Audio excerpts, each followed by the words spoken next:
Muy buenas noches, tengan todos ustedes. Gracias por la sintonía. Estamos por mi canal. Me llamo José Antonio Ortuste Alba. Hoy ya es 17 de agosto de 2026.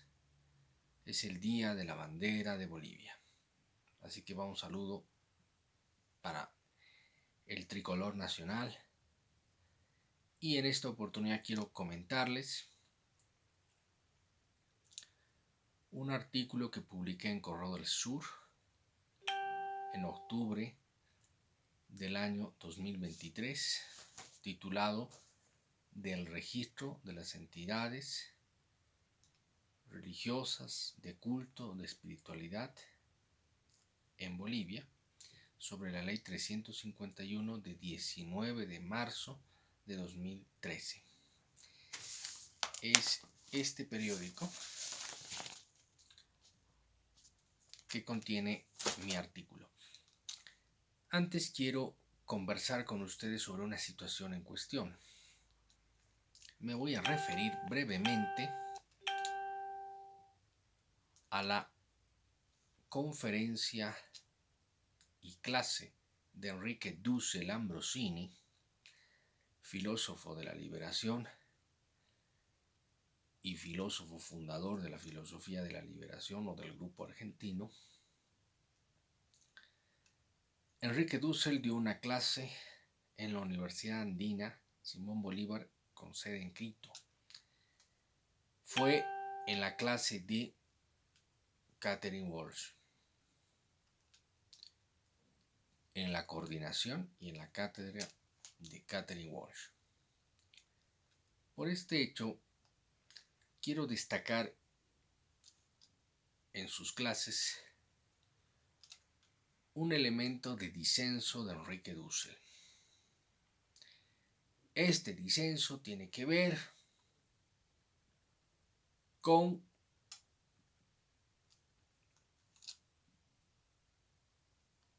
la función diacrónica y sincrónica de la historia universal. Es decir, Dussel cuestiona el canon y el esquema metodológico de la historia universal de Arnold Toynbee, de Greenberg, de autores italianos del siglo XX, principios del siglo XX. Cuestiona la crónica, cuestiona la prosa, cuestiona los hitos de la historia universal, por ende de la historia latinoamericana y por ende de los manuales de texto de cualquier país en el mundo. El punto de partida es preguntar si Dussel tiene una convención sobre la diacronía en la historia universal y en la historia latinoamericana, y por qué no hablar de las historias de los manuales de texto de cada país, de los países latinoamericanos, por ejemplo.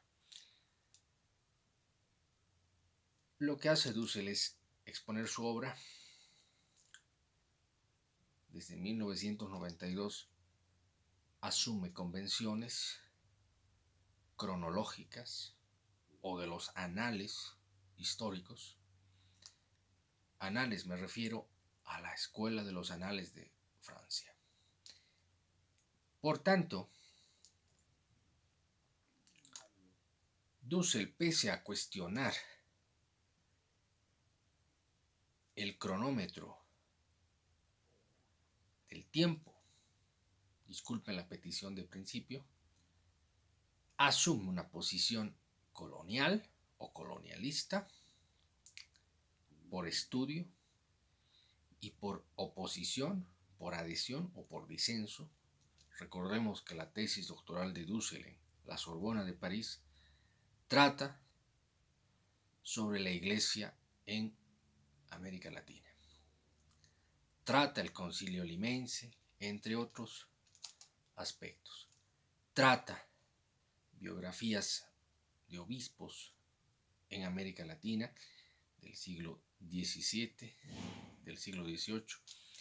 Por tanto, se puede hablar de una historia colonial atribuida a Enrique Dussel. Y nos va a plantear una diacronía, según él, del colonialismo, con alto disenso, como él plantea. Olvida que una de las fuentes universales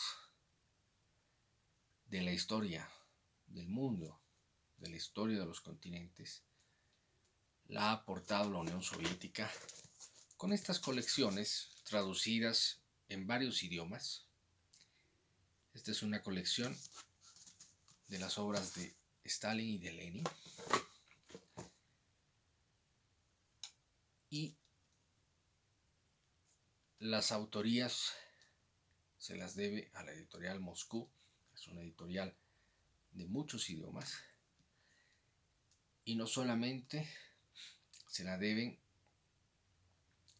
a los jerarcas del Estado ruso, del Estado soviético, sino a verdaderos padres de la historia del marxismo, de la historia de la revolución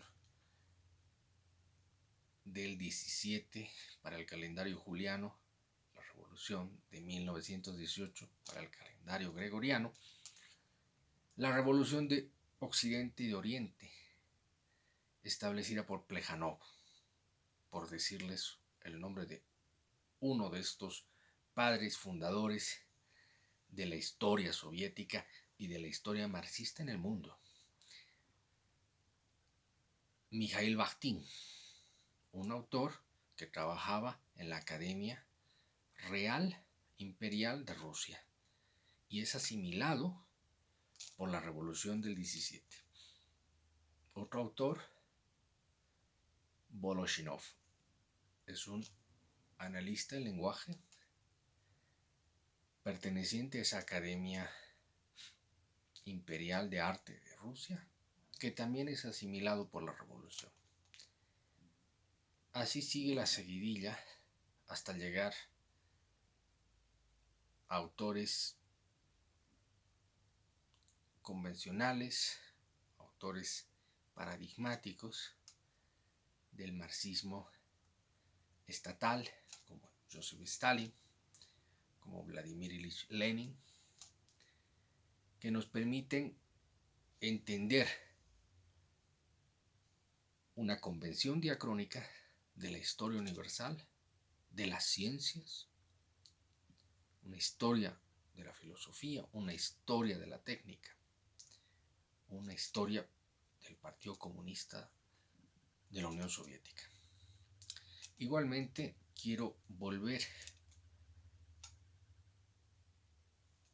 al artículo que les señalé, este artículo del registro de entidades religiosas y de culto. Lo escribí con el énfasis de establecer los requisitos dentro del artículo sexto séptimo de la ley 351 de 19 de marzo de 2013. Ha sido corroborada por el Decreto Supremo 1987 de 2014 y por la ley número 1161 de 16 de abril de 2019. Es decir, hay una legislación que exige a las personas jurídicas con naturaleza religiosa, de culto o espiritual, este registro obligatorio bajo el artículo 15, bajo el artículo 17 que no ha sido modificado de la ley 351 que he citado, ante el buzón único de los ministerios de Relaciones Internacionales y Culto, en el primer trámite y en el segundo trámite complementario para el Ministerio de la Presidencia. Deben obtenerse resoluciones supremas de estos dignatarios de estas carteras del gabinete en cualquier gobierno, a partir de la publicación en Gaceta Oficial de la Ley 351. Igualmente, quiero señalar el artículo 6, 7 y 8 han sido observados en la sentencia constitucional 0106 de 2012, es una sentencia constitucional plurinacional que declara la constitucionalidad de estos artículos. Es decir, se exigen estatutos, se exigen documentos de constitución de estas sociedades o personas jurídicas, sean organizaciones no gubernamentales, sean fundaciones, sean comités, sean asociaciones religiosas. Ese es el concepto y el espíritu literal de la Ley 351 en concordancia con la Ley número 1161. Por tanto, todas las personas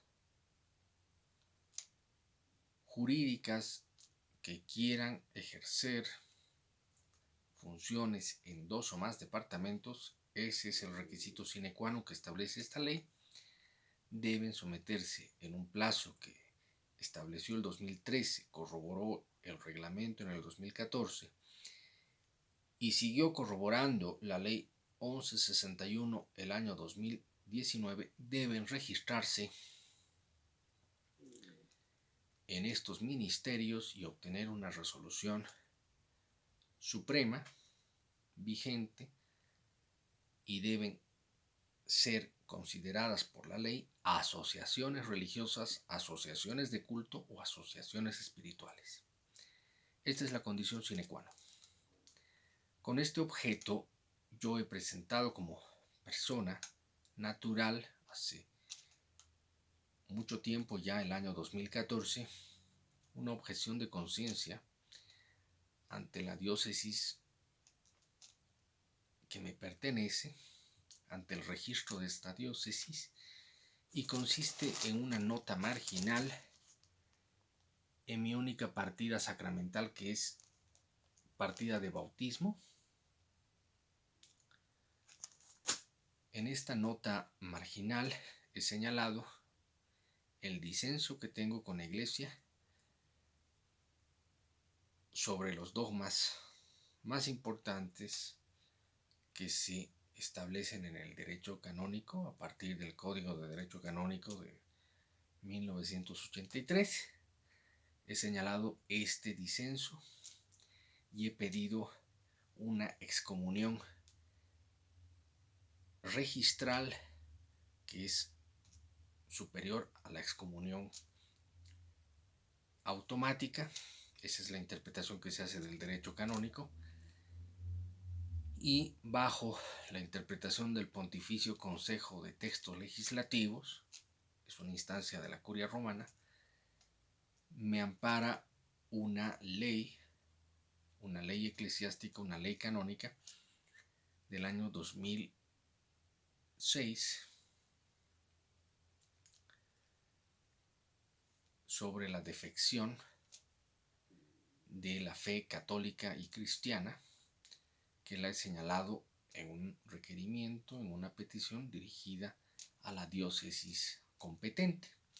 Este procedimiento lo he hecho a nivel personal y creo que lo hago a título de derechos humanos, derechos fundamentales, a título del artículo 4 de la Constitución Boliviana de 2009, a título del artículo 21 de esta misma Constitución, y añado este comentario personal a la idea general y a la idea global de la Ley 351 de 19 de marzo de 2013, el Decreto Supremo 1987 y la ley que complementa las anteriores dos normas, la ley número 1161 de 16 de abril de 2019. Si les gustó, denle un like que me gusta. Adiós.